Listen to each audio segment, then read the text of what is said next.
Bonjour à tous. Aujourd'hui, nous allons découvrir ensemble un outil linguistique essentiel, la voix passive. Elle est partout, même si vous ne la remarquez pas toujours. Vous êtes prêts à la rendre plus claire et plus amusante? Alors, c'est parti.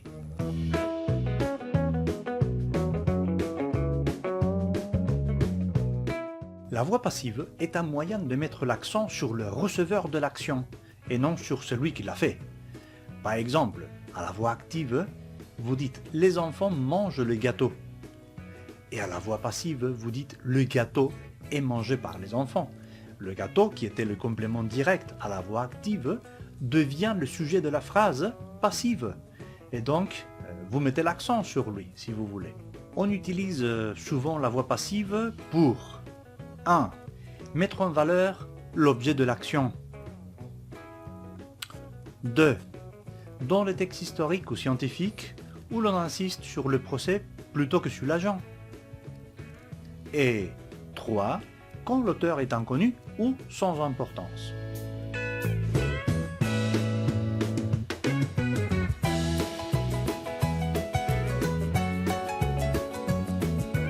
La formation de la voix passive est bien simple.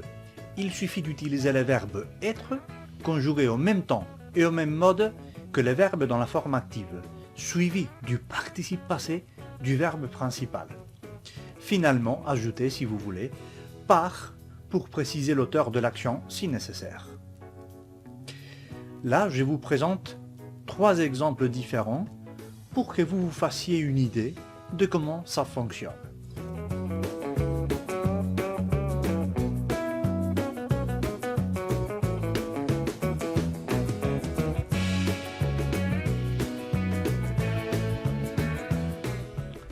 Attention, il faut faire l'accord entre le participe passé et le sujet de la phrase passive, en genre et en nombre.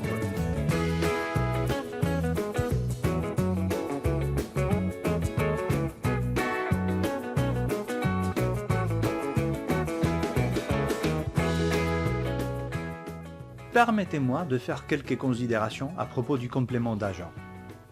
Alors, en premier lieu, si vous ne connaissez pas l'auteur de l'action ou s'il n'est pas important, vous pouvez le supprimer. Par exemple, dans la phrase « Un nouvel aéroport a été construit à Nantes », vous ne mentionnez pas qui l'a construit. Deuxièmement, dans certains cas, la préposition « de » peut optionnellement remplacer « par » pour introduire le complément d'agent, notamment avec les verbes liés aux opérations intellectuelles, comme connaître, apprécier, les verbes qui indiquent une situation temporelle ou spatiale. Faites attention, dans ces cas, vous pouvez toujours remplacer de par, mais pas à l'inverse. Vous pouvez le faire aussi avec les verbes de sentiment ou d'appréciation. Ces verbes expriment un lien affectif ou une évaluation, comme par exemple être admiré, adoré, aimé, etc. Certains verbes de sentiment ou d'appréciation acceptent par et de selon les contextes, et avec des nuances différentes.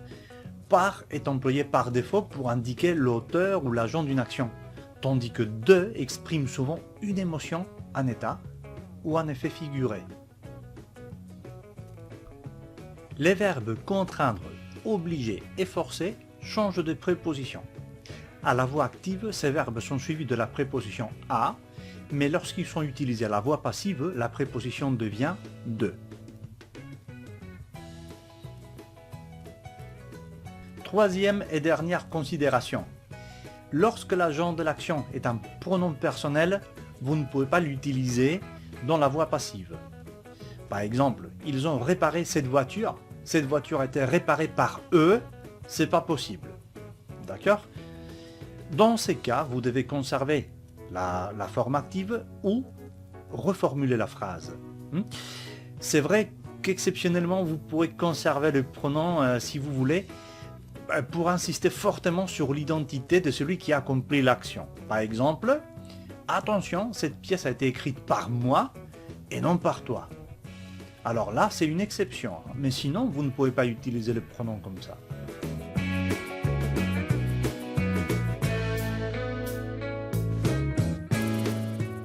Certaines constructions ne suivent pas les règles classiques de la voix passive. Je vous présente deux cas particuliers à garder en tête. Le premier, les verbes liés à la mesure ne se mettent pas à la voix passive, monsieur et dame. Des verbes comme mesurer, faire, coûter, valoir, peser, etc. Ne sont pas transitifs, ils n'ont pas de complément direct. Et par conséquent, la voix passive est impossible. Si vous considérez la phrase par exemple « cette pièce mesure 3 mètres », 3 mètres n'est pas un vrai complément d'objet direct, c'est plutôt un complément circonstanciel. Et donc, vous ne pouvez pas faire la voix passive. Hein. 3 mètres sont mesurés par cette pièce, ça va pas. Et en deuxième lieu, il faut parler des expressions qui n'existent qu'à la forme passive. Hein. Ce sont des verbes ou des locutions qui n'ont pas de voix active, tout simplement. Par exemple, le verbe « être censé ». Hein. Elle est censée arriver à midi.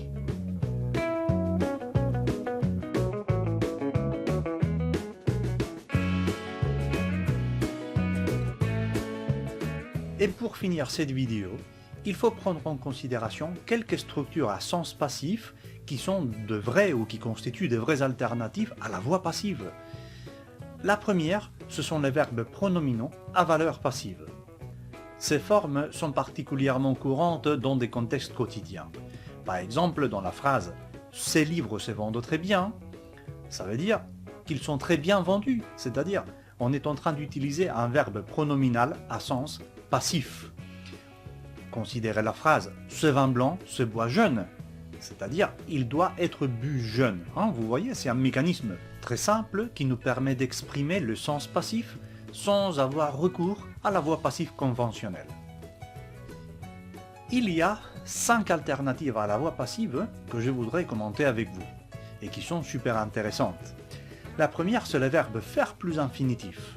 Comme dans la phrase « les pompiers ont fait évacuer le bâtiment », c'est-à-dire le bâtiment a été évacué par les pompiers. Vous voyez, c'est un petit peu comme la voix passive. La deuxième, c'est se faire plus infinitif. Ce type de construction suggère que le sujet subit l'action de manière involontaire ou par négligence.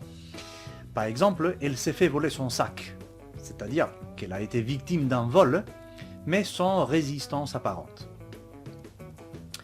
La troisième expression, c'est se laisser plus infinitif. Ici, le sujet accepte ou au moins ne s'oppose pas à l'action. Cette expression insiste sur le caractère volontaire de l'action. Considérez la phrase « il s'est laissé convaincre de partir en vacances », c'est-à-dire qu'il a accepté la persuasion des autres. Voilà. Numéro 4. Se voir plus infinitif. Cette construction met en avant une perception directe de l'action subie. Par exemple, elle s'est vue refuser l'accès à la salle. Et la dernière, s'entendre plus infinitif. Avec cette forme, l'idée d'entendre réellement l'action est incluse. Par exemple, il s'est entendu appeler dans la rue, c'est-à-dire qu'il a entendu quelqu'un crier son nom. Il y a 3 verbes ou locutions verbales qui incluent déjà dans leur signification l'idée d'un sujet qui subit l'action. Je vous parle des expressions subir, le verbe subir, être la cible de et être l'objet de. Considérez les exemples suivants.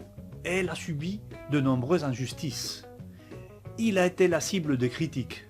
Ou cet enfant est souvent l'objet d'attention. Ces tournures permettent de rester dans une structure active tout en exprimant de manière concise et directe une notion passive.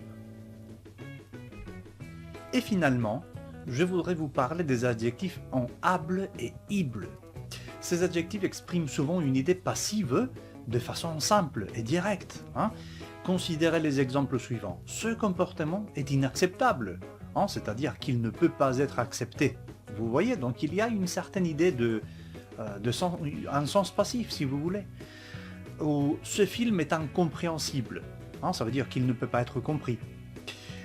Et finalement, ces objets ne sont pas réparables, c'est-à-dire qu'ils ne peuvent pas être réparés.